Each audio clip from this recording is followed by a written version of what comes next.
안녕하세요. 김윤갑의 경제부동산입니다. 더 좋은 방송을 하도록 구독, 좋아요, 댓글 알림 부탁드립니다. 원금 강제 회수 난리 났다. 은행 비상사태 경매 터졌다. 연끌 대출이 급증한 가운데 DSR 강화로 계약갱신 경매가 급증하면서 은행과 가계가 초비상사태에 놓였습니다. 특히 2024년부터 스트레스 금리가 적용되면서 대출 원금을 갚지 못하고 주저하는 연끌 매수자들이 급증할 것으로 우려됩니다. 약정 위반과 담보가치 하락, 상환 능력도 급증하는 추세입니다. 이미 은행권은 민간대출, 연체율, PF대출 위기에 빠진 상황이며 담보대출을 중단하는 등 고강도 자구책을 마련하고 있지만 여의치 않습니다. 유료 상담은 010-2626-6276 제가 직접 매수 타이밍과 입지를 추천해드립니다. 지금 바로 전화 주십시오. 자, 원금 강제 회수 난리 났다. 은행 비상사태 경매 터졌다. 자, 정말 땀을 잔뜩 흘리면서 이 대출을 눈덩이처럼 끌고 가고 있습니다. 바로 강제 상환인데 내가 꼭 갚고 싶을 때 갚는 게 아니에요. 이 강제 상환 요건이 점점 지금 많아지고 있습니다. 한번 볼까요? 먼저 이거 아주 중요합니다. 원금 상환 강제 회수 단계 과정 요구 어떤 상황인지 한번 볼까요? 자, 원금 강제 회수는 남의 얘기가 아니라 당장 여러분들의 이야기가 될 수도 있습니다. 왜냐하면 이 갱신 때문에 그래요. 계약 갱신. 먼저 원금 상환 단계. 지금 이제 바뀝니다. 스트레스 DSR이 들어가는 게 나하고 관계가 없나 보다. 이게 아니에요. 보면 기존 대출자 갱신을 할 거예요. 아무래도 갈아타기 하잖아요. 금리가 낮은 것들로 갈아탈 수도 있고. 왜냐? 이제 점점 금리가 팍팍 내려갈 텐데 금리 높은 걸 끝까지 끌고 가겠습니까? 보시면 기존 대출자 갱신, 스트레스 DSR, 가상금리까지 적용돼요. 그렇게 되면 갈아타기 할 때 이제 5% 금리가 3%로 줄어드는 대신에 DSR, 이거 지금 한국은행에서도 얘기했잖아요. 60%로 안 되고 40%로 줄입니다. 그러면 이제 나머지 20% DSR 받은 것은 원금 상환을 해야 돼요. 이해 가셨죠? 그럼 돈이 없으면 못하게 되는 거죠. 디딤돌 대출, 판매 중단, 아무튼 판매 중단되는 것도 소진돼 가지고 중단되는 것도 있습니다. 이번에 두 번째, 이번에는 원금 상환 과정을 한번 볼까요? 1단계 계약 갱신 상환. 거의 처음 계약 단계부터 원금 상환 이건 별로 없고 갱신 상환이 제일 무서워요. 예를 들자면 5억이 3억으로 가는데 이런 경우 2억 상환 요청을 은행에서 하겠죠. 2단계 상환 협상. 상환을 해야 하는데 상환을 할 수 있는 처지가 안 돼. 그러면 이제 은행에서도 바로 무슨 문제가 이렇게 때리는 게 아니라 서로 협상을 합니다. 친구처럼 협상을 해요. 친구처럼. 그렇지만 결국 받지 못할 것으로 알게 되면 이제 왼수가 되겠죠. 여기 보실래요? 자, 원금 상환이 안 되면 일정 기간 동안에 협상을 하다가 그래도 안 되면 바로 3단계 조치로 들어가요. 상환 및 협상이 불가능하다 그러면 강제 경매로 전환돼 버려요. 무서운 거예요. 그래서 여러분들이 계약갱신을 아무 생각 없이 막 하시면 안 됩니다. 그리고 원금 상환 요구. 자, 그러면 이게 무조건 원금 상환해 가지고 돈도 없는 사람 걸 경매까지 때려가면서 하는 게 정당하냐? 자, 이걸 보셔야 돼요. 자, 지금 은행들도 경영 문제가 심각합니다. 왜? 정부에서 요구하는 사항이 많아요. 대출 지원을 해야 돼요. 그리고 저금리로 대출 지원. 환장을 노리시죠. 정책 대출. 정부에서 속칭 까라면 까야 돼요. 소상공인은 정말 힘들어요.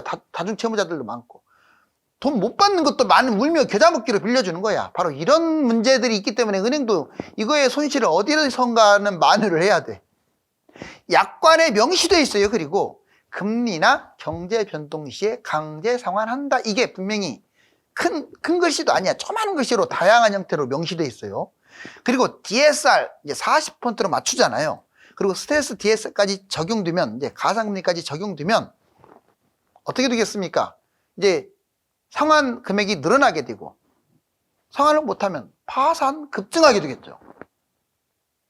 이번에는 이제 아까는 예측하지 못하는 계약갱신의 어떤 강제 상환이라면 이번에는 이제 뻔히 본인들의 귀책 사유로 상환되는 그런 내용들을 한번 보면 대출 원금 강제 상환, 약정 위반, 가치 하락, 능력 부족, 바로 세 가지 형태로 상환되는 걸 볼 수가 있어요. 자, 그러면 대출 원금 관계 상황 볼까요? 먼저 약정 위반 중복 대출, 주담대를 받고 추가 매입. 분명히 약관에 더 이상 안 해준다고 했음에도 불구하고 그걸 모르고 매입을 한 거야. 또는 분양을 받았어. 그러면 당하는 거예요, 이제. 1년에 2번 약정 위반, 대출 상환 요구. 한 번은 협의가 어느 정도 되겠지만 2번, 그러면 그냥 추가 주택, 분양, 양쪽 대출 약정 위반 하는 거예요, 이것은. 그렇게 되면 상환되고. 이번에는 담보가치 하락. 한마디로 집값이 떨어져 갖고 폭락한 상태죠. 제6조 담보의 제공, 대출 약정서에 분명히 명시되어 있어요, 6조에. 담보물의 가액 감소가 현저한 경우, 집값이 폭락을 해갖고 자기 집이 담보물이 금액이 확 줄어들었을 경우 은행은 상환을 요구할 수가 있어요. 자, 채무자, 보증인은 원상 회복을 시켜놔야 돼요.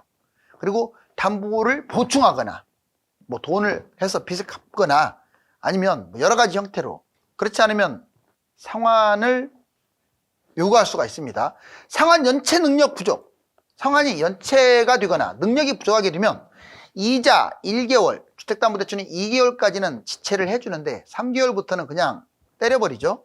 자, 분할 상환 원리금 2회, 주담대는 3회까지 지체하게 되면 그 다음부터는 그냥, 또 이자는 또 좀 셉니까? 여러분들 이자가 어마무시합니다. 상환 능력 부족하고 연체가 되면 거의 강제 회수한다, 이렇게 보시면 돼요.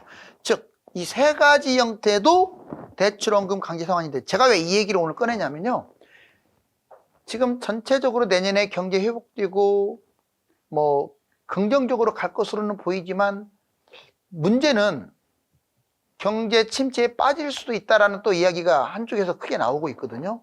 특히 은행권이 부실하다, 이건 우리나라만의 문제가 아니에요. 그랬을 때 분명히 이게 터질 거예요, 이런 문제가. 미리 알아두고 대출에 대한 대응을 해야 합니다. 금융권위기, 민간대출, 연체율, PF 부실, 이렇게 정리해 볼 수가 있어요. 자, 왜 그러면 이렇게까지 은행들이 날이 이제 곤두설 수밖에 없느냐 보시면, 제2금융권 기업 연체율 급등, 하반기 부실 현실화. 지금 실질적으로 특히 2금융권 같은 경우는 엄청나게 부실하고 1금융권도 2금융권으로 인해서 뒤치다거리 하느라고 상당히 지금 좋지 않습니다. 금융권 위기, 민간 대출부터 볼까요? 자, 연체율, PF 부실, 이 세 가지로 압축할 수가 있어요. 은행이 부실한 이유는. 가계부채가 GDP 대비 105%예요. 얼마나 많이 빌려줬겠어요. 특히 가계부채는 1금융권하고 관련이 많은데 가처분 가계부채 207%, 세계 1위입니다. 압도적 1위예요. 기업 대출, GDP 대비 126으로 가계부채를 능가합니다. 세계 3위예요. 중소기업은 더 심각해요. 누가 기업 대출이 가계부채보다 더 안심하대요. 안심해서는 안 돼요. 왜? 기업 대출은요, 왜 문제가 되냐면 얘들은 좀비 기업도 많아요. 자, 밑에 나오네요. 좀비 기업, 대기업, 중견기업, 중소기업 다 좀비 기업들이 많습니다. 한국 기업의 30% 이상이요, 이자도 못 갚아요. 이자도. 심각하지 않습니까? 당장 퇴출해도 할 말 없는 기업이 100개 중에서 30개라고요. 대기업 포함해가지고. 이런 것들이 여러분들의 세금, 피를 빨아먹는 거예요. 나도 모르게 피 빨아먹는 것들 많습니다. 그래 놓고 회장이라는 사람은 그냥 세계여행 다니면서 막 돌아다니면서 당장 퇴출시켜야죠. 자, 어느 회사라고는 말 안 하지만 여기 보시면 이제 연체율도 심각합니다. 연체율 급등 7년 만에 최고치. 1, 2금융권 지금 상당히 위기예요, 위기. 이거 여러 번 나왔잖아요, 지금. 2금융권에서는 저축은행, 새마을금고, 상호금융, 5대 은행, KB신한, 하나, 우리, NH도요, 지금 늘어나고 있어요. 0.30까지. PF는 다시 한번 말씀드리지만 우리나라가 만약에 금융위기가 터진다면 PF 쪽에서 터질 가능성이 커요. PF 대출 잔액 116조, 대출 73%. 특히 2금융권하고 비은행권이 많다는 게 심각하고, PF 연체율 3배나 급증해서 부동산 위축, 미분양 급증, PF 부실, 특히 저축은행, 새마을금고, 여신사, 신협, 이런 데 조심해야 돼요. 그래서 돈 뜯기는 경우도 많습니다. 이번에는 가계대출 특단 조치. 자, 그래서 이 특단 조치를 정부가 계속 하는 거예요. 금융권에 대해서. 먼저 특례 보금자리 오죽하면 중단하겠어요. 27일부터 일반형 빚장을 아예 안 받아버렸고요. 6억 이상, 자, 1억 소득 이상 대출 중단시켰죠. 일반형은 지금 안 하고 있습니다. 자, 그 다음에 주담대 축소, DS를 산정 만기 50년짜리 없애버렸고 이제 40년도 이제 없앤다 이런 말이 나오고 있어요. 벌써 주담대 범위 금액 기간 축소. 스트레스 DSR을 적용한다는 것은 대출을 안 해주겠다는 뜻이에요. 그만큼 가상금리가 올라가서 대출을 실질적으로 확 줄이는 효과까지 가져오죠. 일정 수준의 가상금리를 적용하고 DSR 규제 우위, 꼼수를 아예 그냥 전격 차단한다. 예전에는 여러분들 현 정권이 가장 DSR, 편법 DSR, 좋은 말로 하면 DSR 예외의 규정, 이거를 제일 많이 활용을 했었어요. 근데 지금은 내 코가 석다다 보니까 바로 DSR 예외 사항들을 싹 이제 줄여나가고 있습니다. 특히 전세 대출에 대해서 DSR이 들어갈 가능성이 있고요. 그 다음에 분양 같은 경우는 중도금도 고려하고 있어요. 대출 강제 상환, 아까 말했던 강제 상환, 아파트 대출에 분양 대출을 받고 그 다음에 대출 능력, 연체, 신용도가 문제가 되거나 또는 현저하게 어떤 금리라든가 경제 상황이 위태로운 상황에 놓이게 되면, 그리고 또는 스트레스 DSR 이런 것들로 DSR이 40%로 줄어들게 되면 나머지 부분들에 대해서 계약 갱신할 때 상환을 해야 돼요. 자, 그 다음에 여기 보시면 기준금리 인상, 자, 원유 인상, 미국 인상, 뭐 금리 인상 많잖아요. 이런 것들이 인상되거나 아직은 뭐 가능성은 좀 높진 않는데 가계부채 지금 속도보다 훨씬 더 강하게 되면 여러분들 기준금리도 인상될 수가 있는 거예요. 물론 확률적으로 거의 90% 이상은 게임 끝났다 그러는데 전쟁이 다시 또 이상한 쪽으로 가거나 그러면 유가 뛰죠. 그럼 물가는 저절로 따라가거든요. 그러면 금리 인상 되겠죠. 바로 그 최악의 시나리오가 전혀 사라진 것은 아니에요. 확률이 줄었을 뿐이지. 은행 대출 중단 사태. 자, 보시면 강력하게 대처. GDP 대비 103% 가계부채를 80% 수준으로 낮춘다라고 지금 정부는 목표를 잡고 있습니다. 그리고 명목 GDP 이하 유지. DSR, 전세대출 이것도 강화한다고 하잖아요. 그러니까 전세대출까지도 DSR이 적용되고 중도금까지도 집단대출, 중도금까지도 적용되게 되면 이거 부동산 침체가 심각해지겠죠? 그리고 3.5인 지금 기준금리를 3.75 초강수를 둘 수도 있어요. 물론 미국이 계속 기준금리가 내려가는데 우리나라가 올릴 리는 없죠. 자, 금감원장 대출을 전격적으로 차단한다. 이걸 제1순위로 찾겠다고 여러 번 선언했습니다. 자, 이번에는 대출 중단 범위, 사회적 파장을 고려해서 점진적으로 중단한다. 우선 중단한 것들 봤더니 디딤돌, 이건 연한이 돼서 중단한 거고, 보금자리 지금 확대했고, 그 다음에 50년 납, 40년 납 이런 식으로. PF 대출은 진작부터 중단한 곳들 많아요. 새마을금고 일부하고 저축 단위조합 일부 등이 아예 중단했죠. 규제 강화. 자, 주담대 최고 변동금리 7.15, 고정금리 6.9, 신용 7.6까지 올라왔는데 다행인 건 이제 미국이 물가가 확 떨어지자 바로 주담대, 신용, 전세 이런 대출금리들이 확 시중금리들이 줄어들고 있습니다. 1금융권 신용점수 대폭 상향. 이게 신용점수를 또 보는 시대까지도 왔어요.